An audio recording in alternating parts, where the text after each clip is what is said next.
पुरी में चमत्कार की एक ऐसी कहानी है जिसे समझ पाना साइंस के बस की बात नहीं है। साइंस, ज्योग्राफी, फिजिक्स, केमिस्ट्री और दुनिया के सारे ग्राउंड्स ऑफ बिलीव्स यहाँ सब फेल हो जाते हैं। हिंदू मान्यता में 4 धाम होते हैं: बद्रीनाथ धाम, द्वारकाधीश धाम, रामेश्वरम और जगन्नाथपुरी। और ये कहानी है जगन्नाथपुरी की, जहाँ पे आज भी श्री कृष्ण का वास्तविक दिल धड़कता है। इस मंदिर के कुछ ऐसे रहस्य हैं जिनके बारे में सुनकर किसी के भी होश उड़ जाएंगे। वेस्टर्न कल्चर फॉलो करते करते हम एक ऐसे मोड़ पे तो आ चुके हैं जहां लोग भगवान के होने ना होने पे सवाल उठाने लगे हैं। पर यही सवाल अब मैं आपसे इस वीडियो के बाद पूछूंगी। आइए देखते हैं। हर मंदिर में जहां मूर्तियां मेटल या स्टोन से बनती हैं, वहीं जगन्नाथ मंदिर में भगवान की मूर्तियां लकड़ी से बनी हुई हैं। ऐसा क्यों? आइए बताती हूँ। 3102 बीसी में जारा नाम के एक शिकारी ने शिकार करते हुए गलती से तीर श्री कृष्ण के पैर पे चला दिया, जिससे श्री कृष्ण की मृत्यु हो गई। जारा ने श्री कृष्ण का देह संस्कार किया पूरे रीति रिवाजों के साथ। पर जब उनकी चिता शांत हुई तो जारा ने देखा कि एक चमकने वाली मेटल की चीज अभी तक जली नहीं थी। जारा को यह समझ नहीं आया था कि ये है क्या, तो उसने उसे उठाया और उसे बेचने निकल गया। पर उसको खरीदना तो दूर, किसी ने उसे हाथ भी नहीं लगाया। फिर आखिरकार जारा ने हार थक कर उस मेटल की चीज को एक लकड़ी पर रखा और उसे पानी में बहा दिया। गुप्त साम्राज्य के समय अवंती के राजा इंद्रद्युम्न, जो कि विष्णु जी के बहुत बड़े भक्त थे, उन्हें एक दिन सपने में आकर विष्णु जी ने एक नदी में डुबकी लगाने को कहा और ये भी कहा कि एक लकड़ी के तने में तुम्हें उस नदी में मैं मिलूंगा। इस सपने को देखकर अगले ही दिन राजा डुबकी लगाने चले गए। डुबकी लगाते वक्त राजा को नदी में थोड़ी ही दूर एक लकड़ी का तना भी दिखा। बिना देर किए राजा तने तक पहुंचे और उस तने को महल में ले आए। फिर राजा ने कुछ बहुत नामी काश्तकारों को बुलाया, पर उनमें से कोई भी उस लकड़ी से एक मूर्ति नहीं बना पाया। कई दिन बीत जाने के बाद एक काश्तकार महल में आया और उसने राजा से कहा कि ये मूर्ति मैं बनाऊंगा, पर मेरी एक शर्त है। राजा ने काश्तकार से उसकी शर्त पूछी, क्योंकि राजा किसी भी शर्त को मानने के लिए तैयार थे। तो काश्तकार ने कहा कि ये मूर्ति बनाने के लिए मुझे पूरे 21 दिन का समय चाहिए और मैं चाहता हूँ कि 21 दिन से पहले ना तो कोई मुझसे बात करे, ना मिले और ना ही मेरे किसी भी काम में विलंब डाले। राजा ने खुशी खुशी ये शर्त मंजूर कर ली। मूर्ति बनाने का काम शुरू हुआ। रोज मूर्ति बनने की आवाजें भी आती थी, पर धीरे धीरे वो आवाजें बंद हो गई। अवंती की रानी को लगा कि शायद भूख प्यास से काश्तकार मर चुका है, इसीलिए उन्होंने जहां मूर्ति का काम चल रहा था उस कमरे के दरवाजे को खुलवाने की जिद की और राजा को उनकी बात माननी पड़ी। जैसे ही दरवाजा खुला तो उन्होंने ये देखा कि वहां कोई काश्तकार था ही नहीं। सिर्फ और सिर्फ 3 मूर्तियां थी: भगवान जगन्नाथ, उनके भाई बालभद्र और उनकी बहन सुभद्रा। और उसी जगन्नाथ जी की मूर्ति में वो मेटल वाली चीज भी रखी गई थी, जो कि कुछ और नहीं, श्री कृष्ण का धड़कता हुआ दिल था। ये कोई नॉर्मल ह्यूमन हार्ट नहीं है, ये एंशिएंट एडवांस टेक्नोलॉजी का क्लियर सबूत है। ये हार्ट एनर्जी ट्रांसमिट करता है और हम सब ने ये तो पढ़ा ही है that stones and metals are good conductors of electricity and wood is a bad conductor of electricity. इसीलिए idols in the Jagannath temple are made up of wood. सिर्फ यही नहीं, हर 12 साल में एक बार भगवान की नई मूर्ति स्थापित की जाती है और भगवान के दिल को उस मूर्ति में शिफ्ट किया जाता है। ये किया इसलिए जाता है क्योंकि जो energy transmitting device, if we talk scientifically, उस मूर्ति में होता है, वो इतनी एनर्जी ट्रांसमिट करता है that the wood gets depleted with time और इसीलिए उसे बदलने की जरूरत होती है। पर इसे बदलने का प्रोसेस भी इसी की तरह बहुत इंटरेस्टिंग है। हर 12 साल में एक दिन ऐसा होता है जिस दिन मंदिर में किसी को एंट्री नहीं मिलती। पूरी शहर की बिजली काट दी जाती है। मंदिर के मेन पंडित की आंखों पे पट्टी और हाथों में बड़े और मोटे ग्लव्स पहनाए जाते हैं और 100% अंधेरे में इस दिल को निकालकर नई मूर्ति में फिर से स्थापित किया जाता है। जिन पंडितों ने इतिहास में ये सेरेमनी करी है, उनका कहना है कि उन्होंने देखा तो कभी नहीं, पर इस चीज को, जिसे हम ब्रह्म पदार्थ भी बोलते हैं, इसे हाथों में पकड़ने पे ऐसा लगता है जैसे जिंदा खरगोश पकड़ लिया हो। माना ये भी जाता है कि अगर किसी ने ब्रह्म पदार्थ को देख लिया तो उसकी मौत उसी समय निश्चित है। इसीलिए बिना आंखों पे पट्टी लगाए किसी को भी ये सेरेमनी करने की परमिशन नहीं है।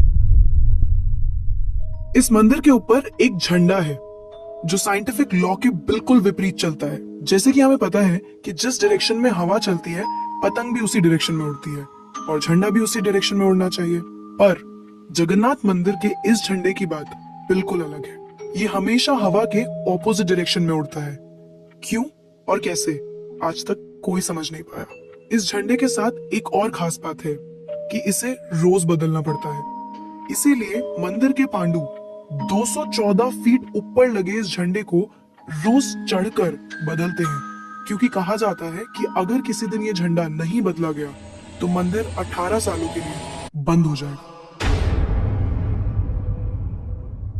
मंदिर में आए भक्तों के बीच रोज प्रसाद बांटा जाता है।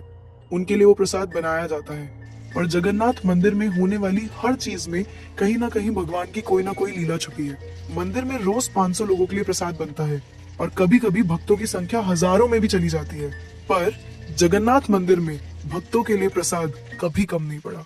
दिन भर मंदिर में प्रसाद बांटा जाता है, पर कहते हैं कि आज तक इस मंदिर में एक भी दाना प्रसाद ना कम पड़ा है और ना ही व्यर्थ गया है। पर ऐसा एस्टिमेशन इंसानों के लिए करना तो बहुत ही मुश्किल है। और ये बात यहीं खत्म नहीं होती। प्रसाद बंटने की मिस्ट्री तो है ही, उससे बड़ी मिस्ट्री है प्रसाद बनाने की। लकड़ी की आग पे 7 मिट्टी के बर्तनों को एक के ऊपर एक रखकर प्रसाद बनाया जाता है। साइंस और लॉजिक्स कहते हैं कि सबसे पहले सबसे नीचे वाले बर्तन का प्रसाद पकना चाहिए। पर पुरी के जगन्नाथ मंदिर में साइंस और लॉजिक्स नहीं चलते।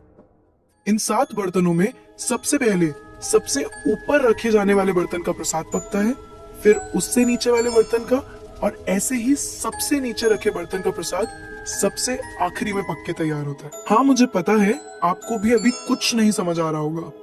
इसे आज तक कोई नहीं समझ पाया।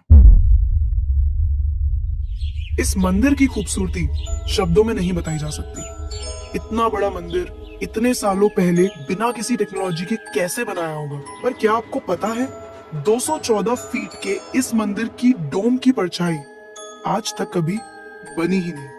Are you shocked? You must be. But it is true. Jagannath Puri temple के डोम्स की शैडो बनती ही नहीं है कभी भी at any time of the day। और हमारी फेवरेट साइंस इस बात का भी लॉजिक नहीं ढूंढ पाई। The mystery is not over here। जैसा कि हमें पता है कि कुछ buildings, architectures and areas no fly zones होते हैं, मतलब वहां ड्रोन्स, एयरप्लेन्स या कोई भी मैन मेड फ्लाइंग ऑब्जेक्ट पहुंचाने की या उड़ाने की परमिशन नहीं है। पर पक्षियों को तो हम नहीं रोक सकते, उन्हें समझाना तो बहुत मुश्किल है ना। पर अगर हम जगन्नाथ टेम्पल की बात करें तो वहां पे ऐसा कुछ है जो शायद पक्षियों को पता है और हमें नहीं, क्योंकि इस मंदिर के ऊपर कोई भी ड्रोन, कोई भी एयरप्लेन या कोई भी पक्षी कभी उड़ता ही नहीं। आपने देखा होगा ना मंदिर के डोम्स पे या बड़ी बड़ी बिल्डिंग्स पे बर्ड्स को बैठे हुए। कभी जगन्नाथपुरी जाएंगे तो देखिएगा that birds don't rest on the roof of Jagannath temple. आप कभी भी किसी भी पक्षी को जगन्नाथ टेम्पल की छत पे या उसके डोम्स पे बैठा हुआ नहीं देखेंगे। पर कंफ्यूज करने वाली बात यह है कि कैसे एक बेजुबान पक्षी ये जानता है कि इस मंदिर के ऊपर से उड़कर नहीं जाना। All of these things sound so exciting, right? अगर आपको ये कहानी जानने में और सुनने में मजा आ रहा है और आप ऐसी ही नई नई चीजें और कहानियां जानना चाहते हो तो नेकेड ट्रुथ को सब्सक्राइब करना मत भूलना। हम आपके लिए बार बार कुछ नया लाते रहेंगे।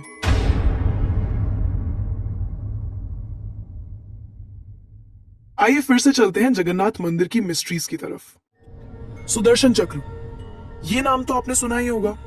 सुदर्शन चक्र भगवान विष्णु का अस्त्र है। ये अधर्म का विनाश करता है। जगन्नाथ मंदिर के टॉप पे एक सुदर्शन चक्र है और उसे आप जिस भी डायरेक्शन से देखोगे उसकी फेसिंग आप ही की तरफ होगी। भगवान जगन्नाथ, जिनके नाम का मतलब ही जगत के नाथ है, इनके मंदिर में लाखों श्रद्धालु अपनी आस्था और प्यार भगवान के लिए लेकर आते हैं। पर इस मंदिर में सिर्फ हिंदुओं को दर्शन करने की अनुमति है। किसी भी और धर्म के इंसान को दर्शन बाहर से ही करवाए जाते हैं और दर्शन करवाकर भेज दिया जाता है। जैसे कि हमारी ex prime minister Indira Gandhi ji, वो भी जगन्नाथपुरी गई थी दर्शन करने, पर क्योंकि वो फारसी हैं और हिंदू नहीं और उन्हें उनका सरनेम फिरोज गांधी से मिला है, इसीलिए इंदिरा गांधी को भी दर्शन करने की अनुमति नहीं दी गई। सिर्फ यही नहीं, 2005 में थाईलैंड की प्रिंसेस महाचक्री सिंधोन को भी जगन्नाथपुरी टेम्पल में एंट्री नहीं दी गई थी, क्योंकि यहाँ फॉरेनर्स अलाउड नहीं है। उनके लिए अरेंजमेंट्स की गई थी और दर्शन बाहर से ही करवाए गए। 12वीं सदी से बने हुए इस मंदिर को स्विट्जरलैंड की एक महिला ने 1,78,00,000 रुपए का चढ़ावा भी चढ़ाया। ये मंदिर में चढ़ाया गया अभी तक का सबसे बड़ा चढ़ावा है। पर फिर भी क्योंकि वो हिंदू नहीं है, दर्शन उन्हें भी बाहर से ही करने पड़े। हमारे ही धर्म की इतनी सारी बातें हैं जिसके बारे में हमें कुछ पता ही नहीं। हम आंखें बंद करके किसी भी कल्चर को, किसी भी ट्रेंड को फॉलो करते जा रहे हैं। हम भूल गए हैं कि हम एक ऐसे धर्म से जुड़े हैं जिसने दुनिया में संस्कृति, सभ्यता, परंपरा और संस्कार को हमेशा जिंदा रखा है। ये सनातन धर्म है और अब हमें धर्म को बचाना है। हर साल पुरी में जगन्नाथ जी की रथ यात्रा भी निकलती है। ये 9 दिन का त्योहार होता है जिसमें भगवान श्री जगन्नाथ, देवी सुभद्रा और भगवान बालभद्र को गर्भगृह से निकालकर रथ पर बिठाकर यात्रा करवाई जाती है। माना जाता है कि ये यात्रा इसलिए निकलती है क्योंकि भगवान इन 9 दिनों में प्रजा के बीच आकर प्रजा के सुख दुख को खुद देखते हैं और इस यात्रा में लाखों करोड़ों भक्तों की भीड़ हर साल इस यात्रा का हिस्सा बनती है। जगन्नाथपुरी मंदिर की मिस्ट्रीज यहाँ खत्म नहीं होती। और भी बहुत सारी कहानियां हैं जो हम नहीं जानते, जैसे कि हर साल भगवान 15 दिन के लिए बीमार पड़ते हैं और भक्तों के लिए मंदिर में दर्शन बंद कर दिए जाते हैं। पर बहुत कम लोग जानते हैं कि ऐसा क्यों होता है। वी होप आपको ये वीडियो देखकर अच्छा लगा होगा। तो अब मैं आपसे पूछना चाहती हूँ, आपको क्या लगता है, भगवान सच में होते हैं